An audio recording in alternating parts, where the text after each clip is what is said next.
എന്താ മോനെ അവിടെ കാണുന്നേ? കണ്ടോ? പശുവിനെ കണ്ടോ? LDF സർക്കാരിൻ്റെ കാലത്ത് സ്മാർട്ട് അംഗനവാടികൾ പുതുമയല്ലാതായി മാറി. അധികം സ്മാർട്ട് അംഗനവാടികളാണ് സംസ്ഥാനത്ത് നടപ്പാക്കിയത്. AC ഉള്ള അംഗനവാടികളുമുണ്ട്. എന്നാൽ AI അംഗനവാടി നിങ്ങൾ കണ്ടിട്ടുണ്ടോ? കണ്ടിട്ടില്ലെങ്കിൽ കാണിച്ചു തരാം. എന്താ മോനെ അവിടെ കാണുന്നേ? കണ്ടോ? പശുവിനെ കണ്ടോ? ഇഷ്ടപ്പെട്ടോ? ഇഷ്ടപ്പെട്ടോ കുഞ്ഞിന്? പശുവിനെ കണ്ടോ? പശു നമുക്ക് എന്തോ തരുന്നേ? പശു നമുക്ക് എന്തോ തരും? പാല് തരും. കുഞ്ഞ് രാവിലെ പാല് കുടിച്ചോ അമ്മ തന്നപ്പം? ഇഷ്ടപ്പെട്ടോ? എന്തോ കളറാ അത്? ബ്രൗൺ.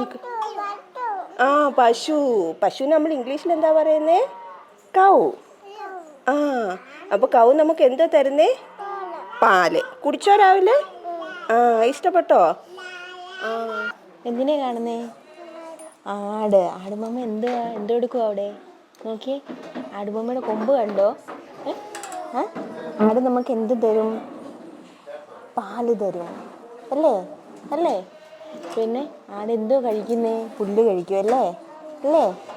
ആടുബൊമ്മയ്ക്ക് എത്ര കൊമ്പുണ്ട്? 2 കൊമ്പ്. ഇപ്പൊ എന്താ ആമിക്കുട്ടി എന്താ കണ്ടത്? ആപ്പിള് കണ്ടോ? ആണോ? ആപ്പിൾ ഇഷ്ടപ്പെട്ടോ? അടിപൊളിയാണോ? ഇത് മെഴുവേലിയിലെ അംഗനവാടിയിലെ കാഴ്ചകളാണ്.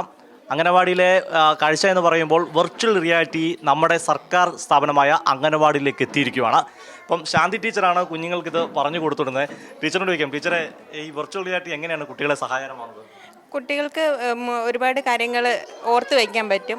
നമ്മൾ വിഷ്വൽ കൂടെ കാണിക്കുമ്പോൾ അതൊന്നുകൂടെ കുട്ടികൾക്ക് മനസ്സിലാകും അത് എന്തുവാണെന്നുള്ളതും. അപ്പോൾ കുട്ടികൾക്ക് പഠിക്കാൻ എളുപ്പമായിരിക്കും, കുട്ടികൾക്ക് അത് ഇൻട്രസ്റ്റും ആയിരിക്കും. അങ്ങനെ അമ്മക്കുട്ടി ആപ്പിൾ എന്ന് പറഞ്ഞല്ലേ? ആപ്പിൾ എന്ന് പറഞ്ഞു.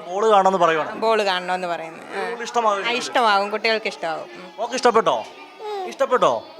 ഇപ്പൊ കണ്ടെന്താ? ആപ്പിൾ അല്ലേ? ഇനി എന്താ കാണണ്ടേ? ബോള്.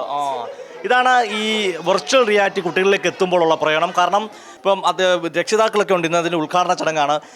രക്ഷിതാവല്ലേ, എങ്ങനെയുണ്ട് ഈ പുതിയ സംവിധാനം? വളരെ നല്ലതാണ്. കുട്ടികൾക്ക് പെട്ടെന്ന് കാര്യങ്ങൾ മനസ്സിലാക്കാൻ സാധിക്കും. എല്ലാം കൊണ്ടും നല്ലതാണ്. ഇതിനെ സ്വാഗതം ചെയ്യുന്നോ?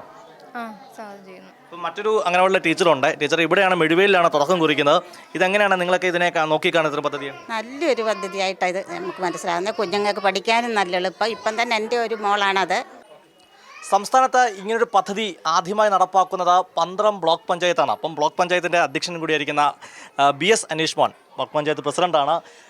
ഞങ്ങൾ പറയുമായിരുന്നു, കുട്ടികളെ ഞങ്ങൾ കണ്ടു, കുട്ടികൾ പഠിക്കുന്നത് ഭയങ്കര ഇഷ്ടമാണ്, കുട്ടികൾക്ക് ഇഷ്ടപ്പെട്ട ഈ പദ്ധതി. ഇതെങ്ങനെയാണ് നിങ്ങൾ ഇതിലേക്ക് വന്നത്? സംസ്ഥാനത്ത് ആദ്യത്തെ പദ്ധതിയല്ലേ? ഇതൊരു വളരെ അങ്ങേയറ്റം പറഞ്ഞറിയിക്കാൻ പറ്റാത്ത സന്തോഷമുള്ള ഒരു പദ്ധതിയാണ്. ഒട്ടേറെ പ്രതിസന്ധികൾ ഈ പദ്ധതിയുടെ നടത്തിപ്പുമായി ബന്ധപ്പെട്ട് തുടക്കത്തിലുണ്ട്. കാരണം നമുക്ക് മുമ്പിൽ ഇങ്ങനൊരു മാതൃകയില്ല. നമുക്ക് ആർട്ടിഫിഷ്യൽ ഇൻ്റലിജൻസ്, വെർച്വൽ റിയാലിറ്റിയൊക്കെ വളരെ സുപരിചിതമായിട്ട് വളരെ കുറച്ച് നാളുകളെ ആവുന്നുള്ളൂ. പക്ഷേ ഇവിടെ സംസ്ഥാനതല പ്രവേശനോത്സവം നടന്നത് മെഴുവേലിയിൽ വെച്ചാണ്. അംഗൻവാടി സംസ്ഥാനതല, കേരളത്തിൻ്റെ ബഹുമാനപ്പെട്ട ആരോഗ്യവകുപ്പ് മന്ത്രിയാണ് ശ്രീമതി വീണ ജോർജാണ് അത് ഉദ്ഘാടനം ചെയ്തത്. അന്ന് അത് നടന്ന ദിവസമാണ് ഞങ്ങൾ ഇത്തരം ഒരു പദ്ധതിയെക്കുറിച്ച് ബ്ലോക്ക് പഞ്ചായത്ത് ഭരണസമിതി ആലോചിച്ചത്. നമുക്ക് LP തലത്തിൽ മുതൽ സ്മാർട്ട് ക്ലാസ്സുകൾ ഇപ്പോൾ കേരളത്തിൽ എല്ലാ രംഗത്തും വ്യാപകമായിട്ടുണ്ട്. അതൊരു കേരളം വിദ്യാഭ്യാസ രംഗത്ത് കൊണ്ടുവന്നിട്ടുള്ള പുതിയൊരു മാതൃകയാണ്. പക്ഷേ അംഗൻവാടികൾ നമ്മൾക്ക് കുട്ടികളെ എങ്ങനെ കൂടുതൽ ആകർഷകമാക്കാം? ബ്ലോക്ക് പഞ്ചായത്ത് പദ്ധതി വീതം വെച്ചുകൊണ്ട് ഇത് കിളിക്കൂടുന്ന പദ്ധതിയിലൂടെ നിങ്ങൾക്ക് നോക്കിയാൽ മനസ്സിലാവും. എല്ലാ അടിസ്ഥാന സൗകര്യങ്ങളും അതുപോലെ തന്നെ കുട്ടികൾക്ക് ഇങ്ങോട്ട് വന്നാൽ ആകർഷകമാകുന്ന രൂപത്തിൽ, ഇവിടെ വന്നാൽ ഇവിടം വിട്ട് തിരിച്ച് വീട്ടിൽ പോകാൻ മടി കാണിക്കുന്നത് പോലെ അത്ര ആകർഷകമാക്കി മാറ്റാൻ ഈ സെൻറ്ററിന് നമുക്ക് കഴിഞ്ഞിട്ടുണ്ട്. ഈ അംഗൻവാടി അങ്ങനെ മാതൃകാപരമായി കിളിക്കൂട് പദ്ധതിയിലൂടെ ചെയ്തതാണ്. ഇവിടെ തന്നെ ഇത് ആരംഭിക്കുക എന്നുള്ളത് ഞങ്ങൾ കൂട്ടായി ആലോചിച്ചിട്ടുള്ള ഒരു തീരുമാനമാണ്. ഇതിൻ്റെ ഒരു പ്രത്യേകത എന്ന് പറയുന്നത്, ഇപ്പോൾ പരിസ്ഥിതിയെ, കടലിനെ, പുഴയെ, അതുപോലെ തന്നെ വനം, കടലിൻ്റെ അടിത്തട്ട്, ആകാശം, അങ്ങനെ നമുക്ക് കുഞ്ഞുങ്ങൾ മനസ്സിലേക്ക് വിഷ്വൽ റിയാലിറ്റിയിലൂടെ ഇത്തരം കാര്യങ്ങളെല്ലാം വളരെ നന്നായി അവരുടെ മനസ്സിലേക്ക് എത്തിക്കാൻ കഴിയും. ഇപ്പം കുഞ്ഞുങ്ങൾ സ്കൂളിലെത്തിയാൽ അല്ലെങ്കിൽ അംഗൻവാടിയിൽ വന്നാൽ ഏറ്റവും കൂടുതൽ പ്രവേശനോത്സവത്തിലൊക്കെ നമ്മൾ കാണുന്നതാണ്, ഇരിക്കാൻ മടി കാണിച്ച് അവരുടെ പേരൻസ്, അമ്മമാർ കൂടിയിരിക്കുന്നൊരു സാഹചര്യമുണ്ട്. അമ്മയെ കാണണമെന്ന് കരയുന്ന കുഞ്ഞിനെ ആർട്ടിഫിഷ്യൽ ഇൻ്റലിജൻസിലൂടെ ഈ സ്ക്രീനിൽ എന്താ കരയുന്നതെന്ന് അമ്മ ചോദിക്കുന്ന ഒരു വിഷ്വാലിറ്റി നമുക്ക് ഉണ്ടാക്കാൻ പറ്റും, വിഷ്വൽ റിയാലിറ്റി ക്രിയേറ്റ് ചെയ്യാൻ പറ്റും. അത്തരം ഒരു പുതിയ സാധ്യത നമ്മൾ നോക്കുകയാണ്. അറിവിനെ ദൃശ്യ ശ്രവണ സംവിധാനത്തിലൂടെ ഏറ്റവും ലളിതമാക്കി മാറ്റാൻ ശ്രമിക്കുകയാണ്. ഈ ഒരു ഏജ് അറിയാമല്ലോ, ഓർമ്മയും അവരുടെ ചിന്തകളും ഉരുത്തിരിയുന്നൊരു പ്രായമാണ്. ഈ പ്രായത്തിൽ നല്ല ചിന്തകളും നല്ല കാഴ്ചകളും ഏറ്റവും രസകരമായി എന്നാൽ വളരെ ഇൻഫർമേറ്റീവായി കൊണ്ടുവരിക എന്നുള്ള ലക്ഷ്യത്തോടു കൂടിയാണ് ഈ പദ്ധതി ആവിഷ്കരിച്ചിട്ടുള്ളത്. ഇത് ബ്ലോക്ക് പഞ്ചായത്ത് മെമ്പർമാരെ കൂടെ നിൽക്കുന്നില്ലേ?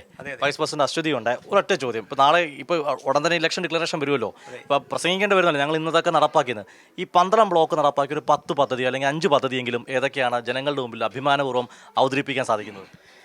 പദ്ധതി അതെല്ലാം ഒന്നിനൊന്ന് മെച്ചപ്പെട്ട പദ്ധതികളും ഒന്നിനൊന്ന് മറ്റു പഞ്ചായത്തുകൾക്കും ജനകീയാസൂത്രണത്തിൻ്റെ ഭാഗമായി നടപ്പിലായിട്ടുള്ളതിൽ ഏറ്റവും മാതൃകയാക്കാൻ പറ്റുന്ന പദ്ധതികളാണ്. ഒന്ന്, നമ്മൾ ബ്ലോക്ക് പഞ്ചായത്തിൻ്റെ ഓഫീസിലേക്ക് വന്നാൽ നമുക്ക് മനസ്സിലാക്കാൻ കഴിയും.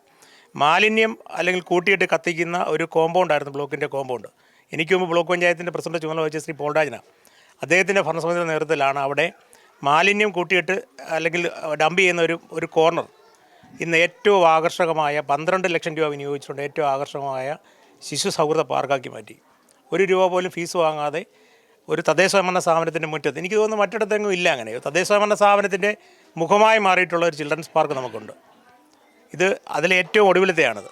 ഇപ്പോൾ ചെയ്തുകൊണ്ടിരിക്കുന്ന പദ്ധതികളിലെ അതായത് സാമൂഹ്യക്ഷേമ വകുപ്പ് തന്നെ അംഗൻവാടി വിഭാഗത്തിലെ CDPO നിർവഹണം നടത്തുന്ന പദ്ധതിയാണ് പെൺകുട്ടികൾക്ക്, കൗമാരപ്രായക്കാരായ പെൺകുട്ടികൾക്ക് സ്വയം പ്രതിരോധ പരിശീലനം.